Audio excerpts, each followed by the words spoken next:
The Horn of Africa has long been a battleground for great powers, and it's often been in the crosshairs of terrorist groups.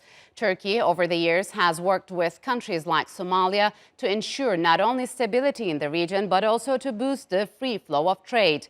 That close relationship has also branched out in the military sphere, as Haidar Abbasi explains. A suicide bombing in the heart of Somalia's capital. At least 5 people were killed in this attack in November. It's this kind of violence that Somalia's military has been preparing for, and it's getting help from a close ally.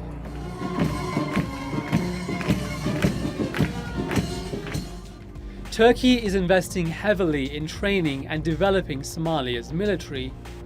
Ankara's biggest overseas military base is in Mogadishu.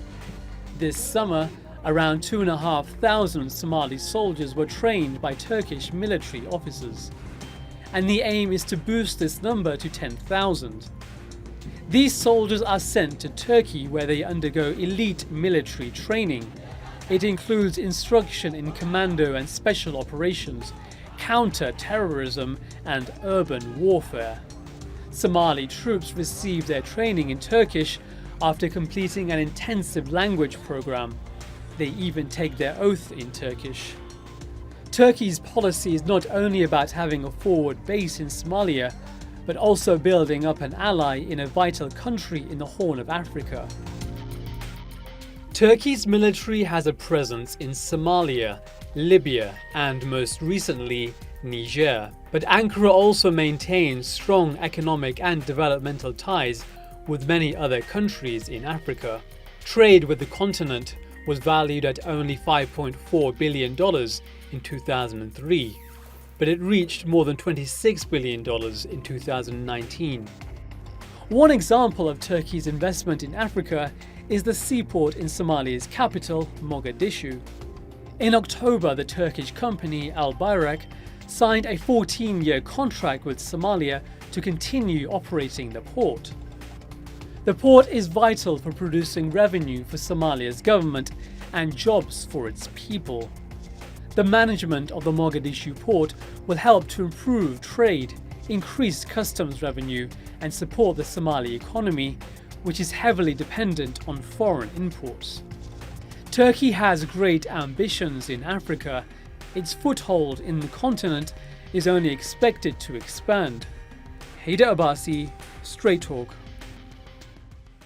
And joining me now from Portsmouth is Mohammed Ibrahim Shire. He is a lecturer on security risk management at Portsmouth University. And from New York, Mehmet Ozkan. He's a senior fellow at the Center for Global Policy, a think tank based in Washington. Gentlemen, welcome to Straight Talk. It's good to have you on the program. Mohammed, could you walk us through the current situation of Turkey-Somalia relations?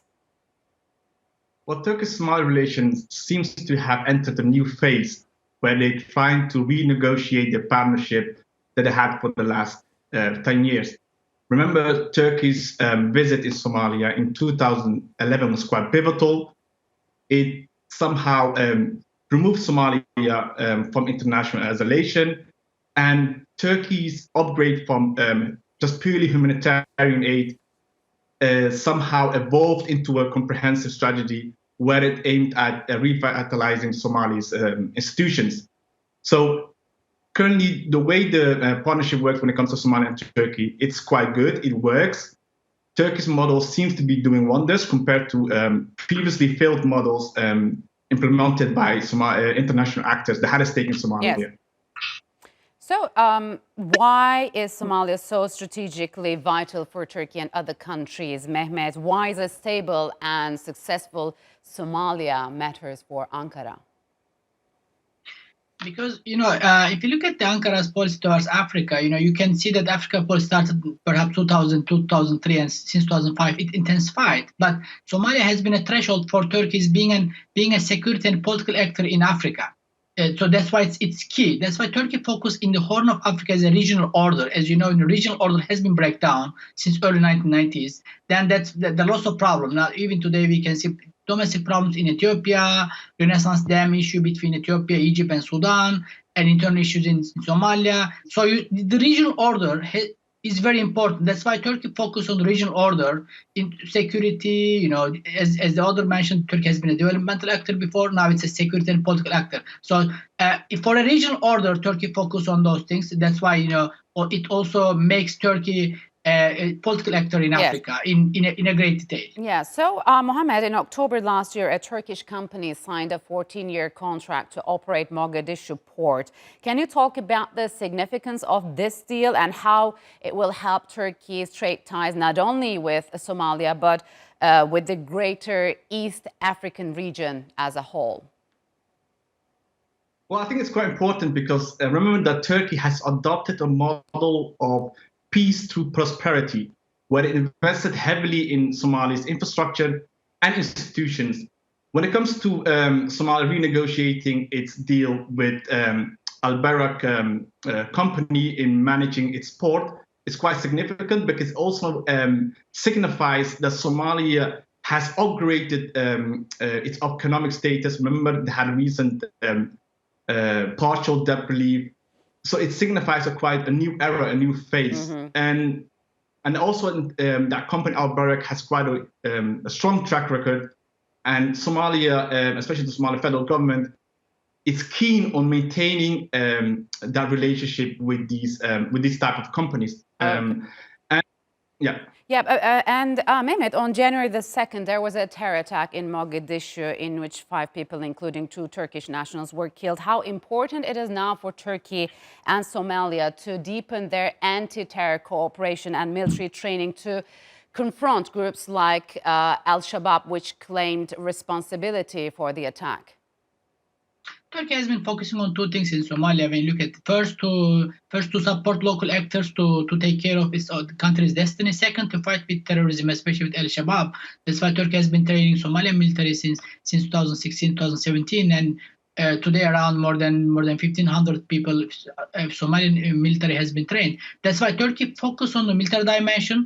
That's why al-Shabab attacks on Turkish people as well. It has been same case before when Shabab attack on Turkish embassy in previous years. So the security dimension has always been important. That's making Turkey as a target, but at the same time, that makes Turkey's contribution more significant and more important if really we want a regional order and the domestic stability in Somalia.